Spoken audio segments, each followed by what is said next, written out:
আসসালামু আলাইকুম। আশা করি সবাই ভালো আছেন। এই যে কোটি কোটি টাকা কামাই নিয়েছেন আপনারা আমাদের রাস্তা, সরকারের রাস্তা দিয়ে, হ্যাঁ, রাস্তাটা ঠিক করার কি আপনাদের কি দায়িত্ব করতে কিছু নাই?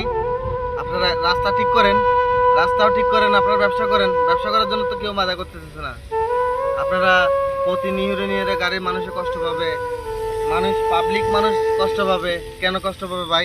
আপনারা রাস্তাটা ঠিক করেন, আপনারা ব্যবসা করতেছেন না, প্রতি কোটি কোটি টাকা কামাচ্ছেন না মাসে মাসে। প্রতিদিনে আপনার কয় লাখ টাকা কামাচ্ছেন আপনারা রাস্তার জন্য ঠিক করতে পারতেছেন না কেন? রাস্তা ঠিক করেন, রাস্তা ঠিক করে মানুষকে দেখান ভাই আমরা রাস্তা ঠিক করতেছি, কাজ করতেছি।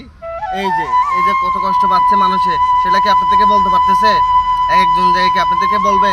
আপনাদের বিজ্ঞান থাকতে হবে যে আমরা ব্যবসা করতেছি, আমরা এখানে টাকা কামা যাচ্ছি, বাইরের দেশ থেকে আসে। তা আপনি রাস্তাটা ঠিক করে দিই, রাস্তাটা ঠিক করেন ভাই। আমার অনুরোধ রইল ভাই সবার কাছে, আপনারা যারা যারা আপনারা এখানে ব্যবসা করেন সবাই রাস্তাটা ঠিক করে দেন। আমার অনুরোধটা এটাই, আর কিছু না। আসসালামু আলাইকুম।